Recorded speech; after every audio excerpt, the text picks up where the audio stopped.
Nous avons assisté à une messe noire planétaire à la suite du décès d'un des grands de ce monde.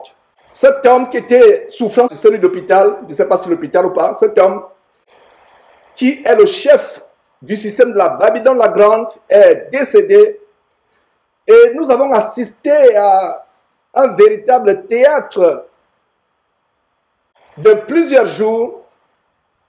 Comment les gens faisaient des processions, les gens ont voyagé de par le monde entier. Il y avait des leaders politiques de près de 170 États.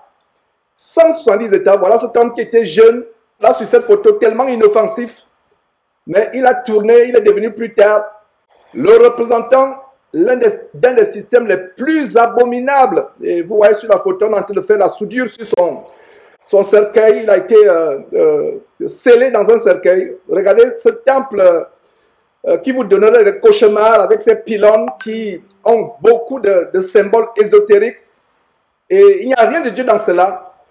Alors, mes frères et sœurs, cet homme qui a été honoré à travers le monde, célébré, la Bible dit ceci, et c'est le Seigneur Jésus qui disait, « À quoi sert-il à un homme de gagner le monde entier s'il perd son âme ?»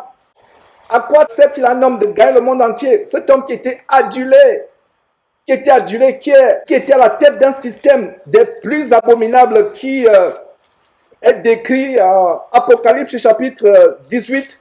On peut voir le système de la Babylone la Grande, cette abominable église catholique qui est née en 382 avec le concile de Nicée, avec l'empereur Constantin qui a voulu infiltrer l'église de Christ. Il a infiltré pour des raisons politiques et il a mis son empreinte sur cette église qui aujourd'hui n'est pas l'église de Christ. Et ma prière c'est que si vous catholiques, vous qui êtes sur Facebook ou sur internet en train de suivre, ma prétention n'est pas de dénigrer votre religion, ma prétention est de vous montrer la vérité. Voilà cet homme qui prenait tous les titres, qui usurpait les titres de Dieu. Et là c'est un des plus grands blasphémateurs du monde. Il prend tous les titres, son Saint-Père, sa sainteté, le médiateur, etc. Tous ces titres qu'il donne sont éminentissimes. En italien, on parle même de magnificate. Magnificate en latin, ça veut dire que c'est le suprême magnifique. Quand nous voyons dans Apocalypse chapitre 18, je vais vous lire quelque chose, voilà. Après cela, l'apôtre Jean continue, il dit, après cela, je vis descendre du ciel un autre ange qui avait une grande autorité et la terre fut éclairée de sa gloire. Regardez comment la gloire d'un ange peut éclairer toute la terre. Alors l'ange verset 2, Apocalypse 18 verset 2, regardez les grands de la terre. Le président Donald Trump avec tous les grands de la terre, Macron qui est à côté, le Gotha politique, financier, mondial qui s'est réuni, près de 170 chefs à travers le monde. Regardez les foules et les foules. À quoi sert-il un homme de gagner le monde entier s'il perd son âme? Combien d'enfants ont été sacrifiés pour que cette cérémonie ait lieu? Combien d'enfants ont été égorgés? Quelle quantité de sang humain s'est écoulée? Combien de bébés ont été écrasés, mangés pour cette cérémonie? Mes frères et sœurs, ce n'est pas ce qu'on dit en anglais, conspiracy theory. Ce n'est pas la théorie du complot que je suis en train de faire, c'est la vérité.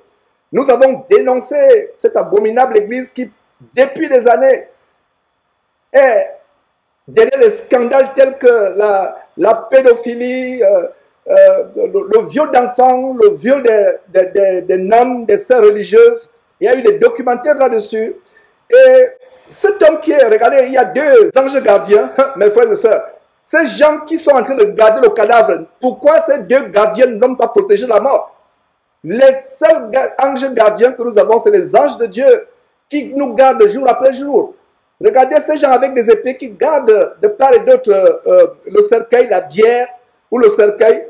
Et ils ne peuvent pas empêcher qu'ils se dirigent en enfer. Ils ne peuvent pas empêcher.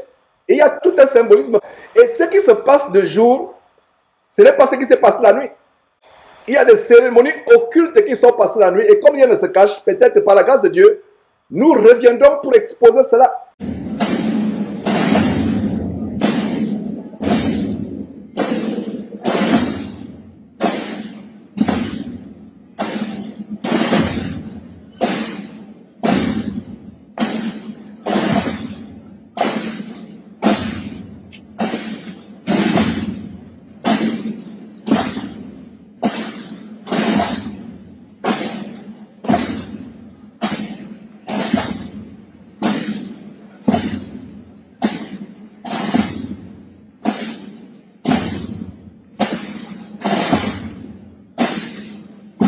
Combien de sacrifices humains, combien de messes noires. Parce que ça, c'est ce qui est vu de jour. Mais ce qui s'est passé la nuit, et même dans la désignation du successeur de ce pape abominable, il y aura des cérémonies ésotériques où il y aura des breuvages avec le sang humain, il y aura la chair humaine qu'on va manger. Je ne raconte pas les histoires, c'est vérifié, c'est vrai. Donc, avant de continuer, mes frères et sœurs, j'aimerais vous partager l'héritage spirituel de cet homme. L'héritage spirituel de cet homme, l'héritage abominable du pape François, voici ce que plusieurs retiendront de lui. Je vais citer une dizaine de choses parmi tant d'autres. La première chose, c'est que cet homme a déclaré que Jésus-Christ était fou. Incroyable, quel blasphème. Il a carrément déclaré que Jésus-Christ était fou. Il était frappé de folie. Il était fou. Le voilà qui a adulé. Cet homme, il a rencontré, il est maintenant en route pour rencontrer son Créateur. Les gens qui le portent dans une procession franc-maçonnique avec des gants blancs, il n'y a rien de hasard derrière ces choses. Il n'y a rien de hasard. Donc, je continue avec l'héritage spirituel de cet homme. Il a déclaré que Jésus-Christ était fou. En deuxième position, il a déclaré que la crucifixion de Jésus-Christ était un échec. Incroyable. Je vous donne la bonne nouvelle. La crucifixion de Jésus n'a jamais été un échec. Si c'était un échec, votre frère Jean ne serait pas délivré du péché. Jésus-Christ est venu pour que nous soyons délivrés du péché. Cet homme qui a adulé, voilà. Est-ce que vous saviez que le pape disait que Jésus était fou? Est-ce que vous saviez que le pape déclarait que la crucifixion de Jésus a été un échec lamentable? Alors j'ai dit au monde entier, la crucifixion de notre Seigneur Jésus-Christ n'a pas été un échec lamentable. Ça n'a pas été un échec lamentable. Donc je poursuis avec quelque chose, des choses abominables que cet homme a déclarées. En troisième position, il adorait Lucifer lors des séances de béatification. Allez faire des recherches pour savoir ce que c'est la béatification. Et laissez-moi vous dire, mes frères et sœurs, que au-delà de ce que vous voyez, il y a de véritables messes noires. Donc ces gens adorent Lucifer. Il y a 10 ans, lors d'une émission de Jésus-Christ TV, j'avais monté un audio. Comment ils louaient, ils adoraient, ils chantaient des cantiques à Lucifer. Dieu n'est pas dedans. Et vous, catholiques, si vous êtes sur Facebook en train de me suivre actuellement, sachez que vous êtes dans un système apostate, un système abominable. Dieu vous demande de sortir de ce système. Et même la musique qui passe avec ces vidéos, j'ai arrêté cette musique expressément pour ne pas blasphémer, parce que même cette musique vraiment me donne la chair de poule et me suscite à moi la colère. Nous poursuivons avec son héritage. Donc, non seulement il a déclaré que Jésus était fou, il a déclaré que la crucifixion de Jésus-Christ était un échec. Il adorait Lucifer lors des séances de béatification. Il a même ordonné le baptême des extraterrestres. Il y a eu des émissions là-dessus, il y a des documentaires. Comment le pape est dans un agenda mondial qui consiste à ouvrir un portail. Je ne sais pas, faites des recherches pour vous qui aimez faire des recherches. Tapez Project Bluebeam. Project Bluebeam, B-I-A-M. Le pape était dans ce projet. Ce pape, non seulement le pape, le Vatican depuis des années, ils ont un grand télescope qui est là, qui a pour but un observatoire, qui a pour but de traquer les va-et-vient des entités extraterrestres, c'est-à-dire qui sont hors de ce monde. Et l'un des projets, c'est d'ouvrir un véritable portail qui met les humains en contact avec les extraterrestres. Vous voyez le président du Congo que je viens d'apercevoir. Donc le Gotha politique mondial était réuni.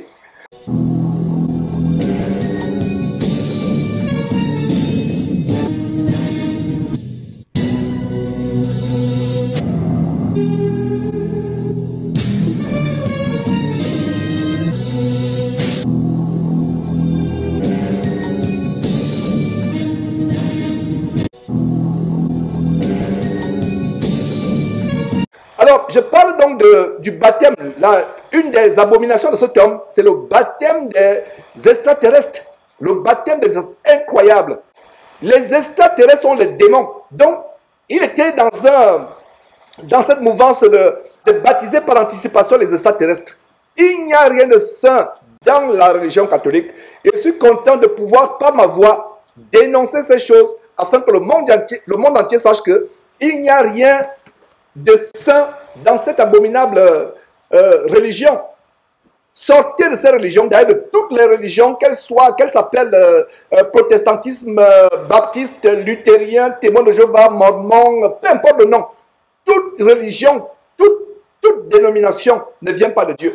Ça a été institué par les hommes. Regardez, ils font les signes des bouddhistes, les mains croisées, le même signe que les bouddhistes font, le même signe que les adeptes des religions mystiques orientales font. C'est le même signe. Et non seulement il y avait des soi-disant chrétiens, il y avait aussi les représentants de toutes les soi-disant religions du monde. Les bouddhistes étaient représentés, les yogis étaient représentés, les francs-maçons étaient représentés, les membres du vaudou étaient représentés, toutes les religions. En fait, c'est l'œcuménisme. Même les représentants du judaïsme étaient représentés. Nous avons affaire à l'œcuménisme. Alors, j'avais mentionné une quatrième abomination. Il a ordonné le baptême des extraterrestres. Et selon lui, le Big Bang et l'évolution ne contredisent pas la Bible ou la parole de Dieu. Donc c'est quelqu'un qui a épousé la thèse de Darwin. Darwin, c'est quelqu'un qui a été inspiré par les démons pour enseigner que Dieu n'a pas créé l'homme, que l'homme vient du Big Bang. Il y a eu cette grande explosion. Et après cette grande explosion, est issue une larve. La larve s'est développée, elle est devenue un tétard. Le tétard est devenu un crapaud. Le crapaud est devenu, ne sais pas, un scorpion. Le scorpion est devenu un singe. Et le singe a évolué, il est devenu un homme. Et si on suit cette théorie, ça veut dire que dans quelques années, on va venir un jour, vous connectez à une émission de Jésus-Christ TV, Georges n'est plus un homme, il est, je ne sais pas, un dinosaure. Donc ça veut dire qu'on va continuer à évoluer. Mais cette théorie est fausse. Dieu a créé Adam et Ève, il a créé le ciel et la terre et tout ce qui se présente. Ce n'est pas le fruit d'une évolution. Donc il a confirmé la thèse de Darwin, la thèse selon laquelle le Big Bang est à l'origine du monde et que le monde ne fait qu'évoluer. Regardez les doctrines, parce que j'ai voulu commencer aujourd'hui par ces choses pour vous montrer que ce pape était d'une abomination indescriptible. Quelqu'un qui ordonne le baptême des extraterrestres. Selon lui, la Bible prouve que Dieu a créé le monde avec le Big Bang et que nous avons évolué. Nous sommes passés dans la larve et nous avons évolué à travers le tétard, à travers le poisson et nous avons évolué, on continue toujours à évoluer. Cet homme est un homme abominable. Une autre chose, c'est que, selon lui, l'homosexualité et le lesbianisme ne sont pas des péchés. C'est ainsi qu'il a institué, au-delà de la bénédiction des extraterrestres, il a institué la bénédiction des couples homosexuels. Voilà, mes frères. Voilà ce que cet homme a fait. Qu'elle suscite la joie ou l'indignation, la déclaration du pape François n'a en tout cas laissé personne indifférent. Dans un extrait du documentaire Francesco, un film consacré au souverain pontife et présenté à la fête du cinéma de Rome mercredi, le pape s'est dit en faveur de la création d'une union civile pour les couples gays. Les personnes homosexuelles ont le droit à une famille. Nous devons créer une loi d'union civile pour qu'elle soit légalement protégée, a-t-il ainsi. Si le pape François avait régulièrement laissé entendre qu'il était favorable à ce type de mesures, c'est la première fois qu'il se montre aussi explicite sur le sujet. Mais cette déclaration suscite déjà la polémique chez les ecclésiastiques, mais aussi chez les fidèles. Comme ici au Mexique, l'un des pays comptant le plus de catholiques au monde. Cette mère de famille estime ainsi que l'union des couples homosexuels est un mauvais exemple pour les enfants. Voilà ce que cet homme a fait. C'est pour ça que nous dénonçons ces choses pour que le monde entier sache que vous, catholiques, Dieu n'y est pas. Oh mes frères, combien d'enfants ont été sacrifiés pour cette cérémonie de plusieurs jours? C'est pour ça que les enfants disparaissent dans nos villes, dans nos quartiers tous les jours. On les envoie par avion. On les égorge pour alimenter ces choses abominables. Et je continue avec l'héritage. On passerait des heures et des heures, mais je vais résumer tout simplement l'héritage diabolique que cet homme laisse. Et les journaux ne vous en parlent pas. Les journaux n'en parlent pas, mais je rends grâce à Dieu de ce qu'on peut avoir une voix derrière cette trompette pour montrer au monde entier l'abomination derrière. Donc, quelqu'un qui a institué qui a institué la bénédiction des couples homosexuels. Incroyable. Une autre abomination, selon lui, c'est normal pour un homme de se transformer en femme et pour une femme de se transformer en homme. Donc, les transgenres, pour lui, c'est tout à fait normal puisque ça fait partie de l'évolution. Oh, mes frères et sœurs, regardez quelques détails funestes, diaboliques, macabres de l'architecture de cette basilique de Saint-Pierre. Oh, quel blasphème! Saint-Pierre n'a rien à voir avec cette basilique. Les gens disent que non, c'est aux ancêtres du pape que le Fils de Dieu, Jésus, qui a donné les clés de l'église. Quand Jésus dit à Pierre, tu es Pierre, et sur cette pierre, je bâtirai mon église. Mon église, tu es Pierre. Et je reviendrai là-dessus un jour pour vous montrer la différence de Pierre et Pierre. Toi, Pierre, s'efface, tu es Pierre, et sur la pierre que je suis, le rocher, la pierre angulaire que je suis, je bâtirai mon église. Donc il y a la Pierre qui est Pétras, le disciple, il s'appelait Pierre, c'était un surnom que le Seigneur Jésus lui avait donné. Céphas, Pétras, Pierre. Maintenant, sur cette pierre, moi Jésus, la pierre angulaire, je vais bâtir, pas ton église à toi Pierre, mais je vais bâtir mon église à moi Jésus-Christ. Donc pour lui, c'est normal pour un homme de se transformer en femme, c'est normal pour un homme de se transformer en femme, pour une femme de se transformer en homme. Mes chers frères et sœurs en Christ, la vidéo que vous êtes sur le point de voir est excessivement, outrancièrement choquante.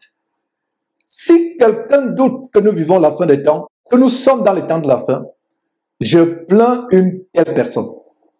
Voilà le pape François de cette abominable religion catholique, la Babylone la Grande, qui a reçu des transgenres. Voilà des hommes travestis en femmes qui sont en route pour aller déjeuner avec le pape François.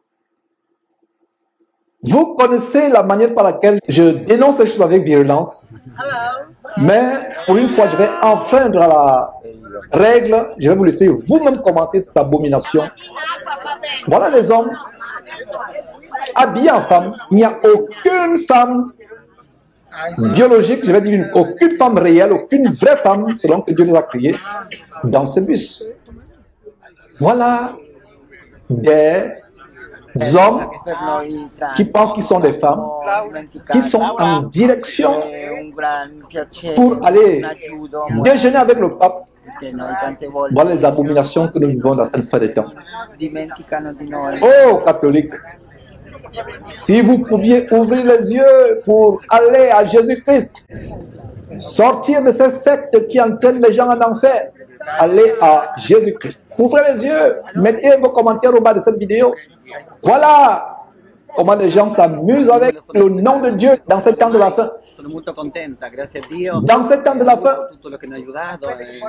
Voilà la preuve, mes frères et sœurs, que Dieu n'est pas dans ces religions inventées, fondées par les hommes. Regardez vous-même, des hommes habillés en femmes qui pensent qu'ils sont des femmes, mais qui demeureront toujours les hommes, qui déjeunent avec le pape.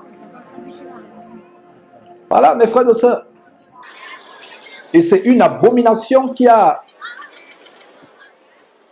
contaminé toutes les races, que ce soit les Noirs, que ce soit les Asiatiques, Européens, etc. Il n'y a plus d'exception. Donc j'attends vos commentaires, mes frères et sœurs, au bas de cette vidéo. Autre chose encore, l'avortement pour lui n'est pas un meurtre, ce n'est pas un péché. Donc on peut avorter comme on veut. On peut avorter. Et c'est ce que les religions, soi-disant les églises, soi-disant éveillées, qui ne sont que les filles, petites filles, arrière-petites filles du système de la Babylone la Grande, voilà, adoptent aussi l'avortement. Donc pour lui, l'avortement, c'est normal, ce n'est pas un péché. Et il a nié l'existence de l'enfer et d'Adam et Ève. Pour lui, l'enfer n'existe pas. L'enfer n'existe pas. Adam et Ève, c'est des fables, des légendes. Ce sont des utopies. Ce sont des légendes, ce sont des contes, ce sont des utopies, des illusions. Ça n'a jamais existé. Donc, il a nié l'existence de l'enfer. Mais laissez-moi vous dire quelque chose. Cet homme va expérimenter ce que c'est l'enfer. Là, il est seul. Le monde entier qui vient de l'aduler. Quand vous mourrez, vous êtes seul. Tous ces gens qui l'adulent, ces processions, ce protocole, cette célébration, cette exaltation avec 170 leaders, chefs d'État et rois et princes de la terre, comme le prince du Congo que vous apercevez, se sont réunis pour aduler cet homme. Mais là, il est seul. Donc pour lui, la Bible, c'est des histoires, c'est des illusions, c'est des utopies. La Bible n'existe pas en tant que réalité. C'est des contes, c'est des légendes. Pour lui, l'enfer n'existe pas. Et en fait, il ne fait qu'embrasser la théorie diabolique du purgatoire. Et lui-même, il allait plus loin que le purgatoire parce que dans la théorie, la doctrine diabolique catholique, le purgatoire, c'est un endroit où vous allez être purgé de vos péchés. Donc, vous pouvez être meurtrier, sorcier, sorcière, grand assassin, voleur, bandit, menteur. Quand vous mourrez, vous allez atterrir, selon la doctrine catholique, à un endroit qu'on appelle le purgatoire. Et c'est là où vous serez purgé pour aller au ciel. Donc, pour la doctrine catholique, l'enfer n'existe pas. Donc, il allait très loin en disant clairement que l'enfer, c'est une utopie. L'enfer n'existe pas. Donc, voilà quelques exemples, mes frères et sœurs, de cette abomination. Et voilà, il a nié Adam et Ève, pour lui, c'est des illusions. Vous savez pourquoi il ne croit pas Adam et Ève? Je vous donne quelques secondes pour que vous réfléchissiez à la réponse. Vous avez eu la réponse. Pourquoi il ne croit pas Adam et Ève? Frères et sœurs, je vous ai donné la réponse. Parce que pour lui, les êtres humains ne viennent pas d'Adam et Ève. Les êtres humains viennent de quoi? Du Big Bang, de l'explosion de laquelle est sortie une larve, un tétard, un poisson, etc., un crapaud qui a évolué, un singe, etc., un gorille, et nous sommes des hommes aujourd'hui. C'est pour ça qu'il ne peut pas croire que Dieu a créé Adam et Ève. Il n'y a rien de chrétien dans ces religions. Il n'y a rien de chrétien, absolument rien. Et autre chose aussi, mes frères et sœurs, autre chose, selon lui, que vous soyez franc-maçon, musulman, bouddhiste, hindouiste, juif, adepte du vaudou, vous pouvez aller au ciel sans vous repentir, sans passer par Jésus-Christ. En fait, cela c'est quoi? C'est l'écuménisme. Voilà, mes frères et sœurs, l'héritage de cet homme, vraiment, c'est terrible, mes frères. Et je vous lisais dans cette parole, dans Apocalypse chapitre 18, comment la Babylone la grande nous est révélée. Après cela, je vis du ciel un autre ange qui avait une grande autorité, et la terre fut éclairée de sa gloire. De sa gloire. Verset 2, il cria d'une voix forte disant, elle est tombée, la Babylone la grande. La Babylone la grande tombera au retour du Seigneur Jésus-Christ. Aujourd'hui, c'est le ténor, c'est le prince, c'est le chef de la Babylone la grande qui est tombé. Ce n'est pas le système qui est tombé. Et toute église dénominationnelle est dans le système de la Babylone la grande. Elle est devenue quoi? Une habitation de démons. Ce n'est pas par hasard que vous avez vu cette architecture vraiment lugubre, tellement ténébreuse. Le temps me manquerait de décortiquer point par point les symboles de la basilique. Et il y a une image d'ailleurs, je ne sais pas si vous l'avez vu, comment le grand pylône, et la caméra zoomait sur le grand pylône, qui n'est qu'un symbole phallique. Allez chercher la définition du mot phallique dans le dictionnaire. C'est un symbole bestial, un symbole ésotérique, pervers, pour adorer Satan. Et ce pylône est presque partout. Vous qui êtes en France, vous l'avez. Il est dissimulé dans la tour Eiffel. À Washington, on a ce pylône. Même ici, au Texas, à Houston, la plus grande ville, je crois, du Texas, il y a ce pylône qui est élevé au downtown, au centre-ville de Houston. Ce pylône est élevé partout. Ce pylône. Voilà donc une religion abominable qui a célébré son prince qui est tombé. Mais le système n'est pas tombé. Regardez, la Bible dit, elle est devenue une habitation de démons. Tout ce qui s'est passé, c'est une procession de démons. Il y a 2 dimanches, je crois, ou 3 dimanches, 2 ou 3, je me rappelle, je vous enseignais comment sur Terre, il y a des milliards et des, pas des milliards, des myriades. En anglais, on va dire zillion, c'est-à-dire qu'il n'y a plus que billion, milliards. Donc, zillion, ça veut dire que les milliards et les myriades de démons. Si Dieu pouvait vous montrer les démons qu'il y avait ce jour-là, oh là là, il y en avait. Il y en avait, vous avez peut-être des parents qui ont voyagé pour aller assister au décès aux obsèques de ce monsieur. Il y en avait. Normalement, même quand il n'y a pas ce genre de cérémonie, c'est un repère de démons. Qu'en est-il maintenant quand il y a une cérémonie comme celle-là, où ils viennent célébrer la mort? Des personnes meurent à cause de ces choses. C'est devenu une habitation de démons, un repère de tout esprit impur, un repère de tout oiseau impur et odieux. Oiseaux impurs et odieux, là, ce n'est pas les oiseaux physiques. Ce ne sont pas les oiseaux physiques. C'est pour ça que vous voyez, leur sculpture représente quoi? Des reptiles, des oiseaux et autres. Allez lire Romains chapitre 1. Romains chapitre 1, je l'avais démontré, c'est la naissance de l'Église catholique. Romains chapitre 1. Lisez attentivement. Au lieu d'adorer Dieu, ils adorent plutôt les statues, ils adorent la créature, la création, et représentent Dieu avec des images infâmes représentant des oiseaux, des quadrupèdes, des reptiles. C'est pour ça que Dieu les a livrés à l'homosexualité. L'homosexualité, c'est une punition pour ces prêtres-là. C'est pour ça qu'ils ne se marient pas. C'est pour ça qu'il y a l'homosexualité. Il y a une vidéo où nous avons montré un prostitué. Pourquoi il dit un prostitué? C'est un homme qui témoigne comment il y a tout un circuit de prostitution avec des hommes. Entre eux-mêmes, les prêtres.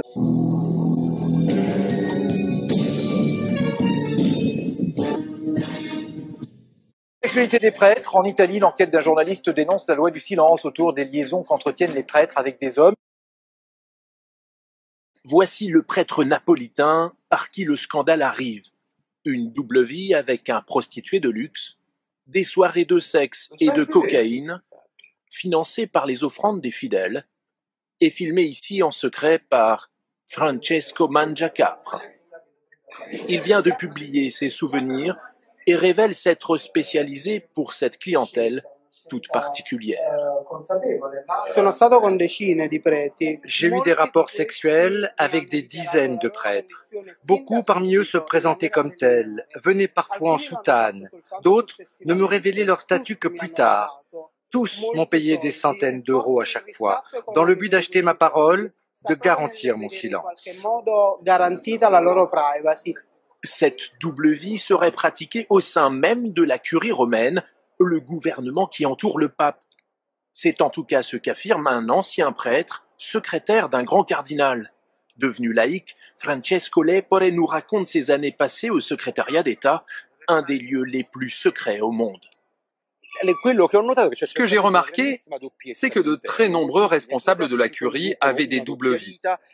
Il y a celui qui a un petit ami, celui qui préfère avoir une vie homosexuelle beaucoup plus libérée, en participant à des orgies gays ou en allant dans des boîtes pour homosexuels. À quelques mètres du Vatican, un prêtre en exercice prend le risque de briser le tabou. Selon lui, tout commencerait lors de la formation des prêtres. Il ironise sur ce col blanc pourtant symbole de vœux de chasteté. Il y avait ces amitiés que l'on appelait des amitiés particulières, qui étaient une certaine forme d'homosexualité. Cela existe dès le séminaire parce que dans ce monde exclusivement masculin, on n'a pas d'alternative. Et il n'est possible de s'adresser qu'à une personne du même sexe. Longtemps, le Vatican a tenu des propos outranciers contre les homosexuels. À l'image de l'ancien numéro 2 de l'Église catholique, le cardinal Bertone, qui liait homosexualité et pédophilie. Une vision des choses à laquelle n'adhère pas le pape François. Si une personne est gay, qu'elle cherche le Seigneur et qu'elle est de bonne volonté, qui suis-je pour juger? La vie cachée des prêtres ne concerne pas que l'homosexualité. Les cas de religieux qui vivent en couple avec des femmes ou qui ont des enfants sont également nombreux. C'est des choses terribles et nous devons dénoncer ces choses. dénoncer ces choses. Voilà, verset 3. Lisons encore le verset 2. Il cria d'une voix forte, elle est tombée, Babylone la grande. Elle est devenue une habitation de démons, un repère de tout esprit impur, un repère de tout oiseau impur et odieux. Ces oiseaux impurs et odieux là, ce sont des esprits impurs. Verset 3. Parce que toutes les nations, comment? Toutes quoi? Les nations, toutes les nations ont bu du vin de la fureur de son impudicité, et que les rois de la terre se sont livrés avec elle à l'impudicité, et que les marchands de la terre se sont enrichis par la puissance de son luxe. Maintenant, regardez le message que Dieu donne aux catholiques. Ce message est au verset 4. Le message est au travers de la voix de cet ange. Verset 4. Catholiques, écoutez-moi. Vous qui êtes sur Facebook actuellement, écoutez ceci, catholique. Écoutez, ce n'est pas cet homme que vous suivez qui le dit. Ce n'est pas moi, je ne suis qu'un messager. Voilà ce que Dieu dit. Voilà ce que Dieu déclare. Catholique, écoutez ceci.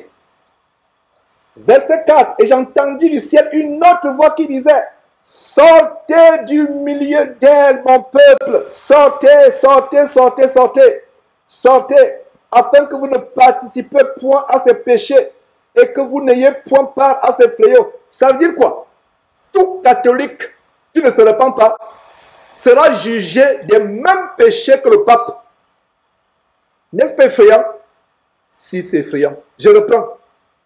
Regarde le verset, regarde la révélation catholique. La révélation, c'est quoi? Sortez du milieu de mon peuple afin que, dans la langue française, dans la grammaire française, afin que vous montre la conséquence, vous montre ce à quoi vous devez être épargné. C'est une condition. Si vous ne faites pas cela, voilà ce qui va arriver. Donc ça veut dire que si vous ne sortez pas donc catholique, et c'est un ancien catholique qui vous parle, j'allais devenir prêtre catholique, moi qui vous parle. Oh là là, Dieu est bon. Dieu est tellement bon. Dieu est, je sais, peut-être que si je n'étais pas mort, je serais peut-être parmi ceux qui vénèrent le pape. Mais Dieu m'a ouvert les yeux. Ce n'est pas un langage de haine catholique. Le langage que je vous donne aujourd'hui, ce n'est pas un langage de haine. C'est un langage d'amour. Voilà les Écritures, peut-être la plupart parmi vous, vous n'avez jamais lu ce verset. Vous n'avez jamais lu ce passage parce qu'on vous interdit même de lire la Bible. Votre chef, votre Dieu, que vous appelez Saint-Père, de manière blasphématoire, alors que le Saint-Père que nous avons, c'est le Père du Seigneur Jésus-Christ, le Dieu créateur de l'univers. Votre Saint-Père vous interdit de lire la Bible, et même s'il ne vous interdit pas, il vous dit non, la Bible c'est des histoires, c'est des fables, c'est des contes, c'est des utopies, c'est des chimères, ça dit que des illusions. Non, la Bible n'est pas une chimère, la Bible n'est pas une utopie, la Bible c'est la parole de Dieu, c'est la vérité, elle est vraie. Elle est plus vraie que le fait qu'on soit réunis ici. Et regardez ce que Dieu dit, une mise en garde. Sortez du milieu d'eux afin que vous ne participiez point à ces péchés et que vous n'ayez point part à ces fléaux. Ça veut dire quoi? Si vous ne sortez pas, si vous mourrez étant catholique, le même jugement dont sera jugé le pape, tous les papes, le même jugement dont seront jugés tous les évêques, tous les prêtres, c'est le même jugement que tu seras jugé, toi, simple catholique. C'est le même jugement, les fléaux qu'ils ont fait. Toi, peut-être, tu n'as pas fait l'homosexualité. Toi, peut-être, tu n'as pas mangé la chair humaine dans leur messe noire. Toi, peut-être, tu n'as pas bu le sang humain. Mais Dieu va te juger des mêmes péchés, des mêmes fléaux parce que tu y as participé. Ça veut dire quoi? Tant que tu ne sors pas, tu participes. Il y a des gens qui disent: ah, moi, je crois seulement en Dieu. La vie du pape ne m'intéresse pas. Ce que le pape fait, voilà la révélation. La vie du pape, c'est ta vie. Tant que tu ne sors pas. Si tu veux que la vie du pape ne soit plus ta vie, sors. Mais tant que tu es dedans, tu participes. Il y a une participation inconsciente, il y a une participation active dans la théorie de la conspiration, dans la théorie du complot, la théorie de la complicité. Il y a des complices volontaires, actifs, conscients. Il y a même des complices passifs, involontaires, inconscients. Beaucoup sont complices des fléaux du pape de manière inconsciente. C'est pour ça que si catholique tu m'écoutes, et Dieu a voulu que j'évangélise les catholiques ce matin, ou ce soir selon votre temps. Si catholique tu m'écoutes et tu as une carte de baptême, brûle cette carte de baptême. Si tu as des objets tels que les chapelets, des bidons d'eau, bénite, pour ne pas dire de mort, des livres, des bréviaires, des grimoires, des livres de prière, etc. Et même la Bible, ils ont une Bible, la Bible TOB, top. Ils ont leur Bible. Si vous avez la Bible de Jérusalem, la Bible top, brûlez ces choses. Achetez-vous Louis II, 1910, que j'ai, ou en anglais, King James 1600. Donc, tout objet catholique dans votre maison, brûlez et faites une prière de repentance à Dieu et une prière de révocation. Parce que l'abomination catholique avec les statues et autres, il y a une malédiction dans le livre d'Exode chapitre 20, verset 4 et suivant. Une malédiction qui s'étend non seulement sur ceux qui adorent les statues, comme la Vierge Marie, on a montré, j'ai montré il y a quelques semaines, des gens qui portent des statues, qui ne parlent pas, qui ne voient pas, et qui finissent par tomber et se fracasser.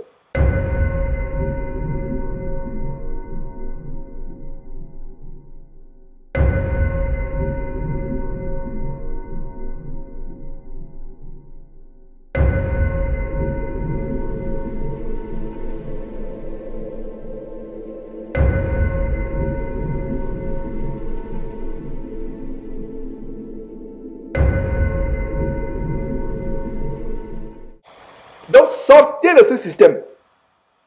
Sortez de ce système.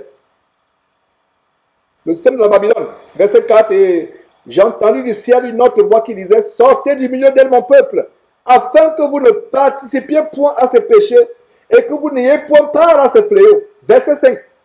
Car ces péchés sont accumulés jusqu'au ciel et Dieu s'est souvenu de ses iniquités. Je vais m'arrêter là pour vous dire ceci. Les péchés de l'Église abominable catholique s'accumulent depuis des siècles et des siècles et des siècles et des siècles. Ces péchés s'accumulent. Je vous assure qu'il faudrait un an, jour après jour, pour faire les émissions démontrant les profondeurs de Satan dans la religion catholique. Je ne fais qu'effleurer, Ce n'est que le vernis que je suis en train de gratter. C'est un petit vernis que je gratte actuellement là. C'est une abomination. Et vous qui êtes dans les églises soi-disant éveillées, les églises de Compassion de Tunassi, ICC de Grand Cassano et autres, moi je ne suis pas dedans. Laissez-moi vous dire que dans cette cérémonie, il y avait le représentant de la Fédération protestante française, la célèbre FPF, qui était présent dans ces obsèques. Le représentant de la Fédération protestante française est écuménisé. Écuménisé. Les protestants étaient représentés. Les membres des églises éveillées qui pivotent autour de la Fédération protestante française, dont l'annuaire s'appelle Dagon. Il n'y a pas de coïncidence avec ces choses-là. Dagon, c'est la principauté diabolique. C'est le démon des Philistins dans la Bible. Le dieu Dagon des Philistins. Et l'annuaire de la Fédération protestante française s'appelle Dagon. Et c'est là où il y a toutes les églises que vous voyez, les églises évangélico-protestantico-pentecôtistes en France, soit des églises réveillées, sont affiliées à la Fédération protestante française. Même ceux qui représentent les baptistes, les luthériens, les méthodistes, les mormons, tous ces gens-là étaient à Rome. Donc voilà mes frères, vous connaissez la vérité vous affranchira. Le monde en a parlé, les télévisions, je vous assure que pour ceux qui regardent encore la télévision, vous avez été saturés par ces images. Depuis des jours. C'est tout ce qui passait à la télévision. Sur Internet, sur Twitter, sur un peu partout, Facebook. Le monde était saturé par cette cérémonie macabre. Mais la petite voix que nous avons derrière cette trompette, petite selon les hommes, mais très grande, c'est la voix de celui qui crie dans le désert. Nous sommes dans un océan d'iniquité. Nous sommes dans un océan de mensonges. Et cette petite voix peut s'élever. Elle n'est pas moins importante. Elle n'est pas insignifiante. Jésus-Christ TV, vous connaîtrez la vérité et la vérité vous affranchira.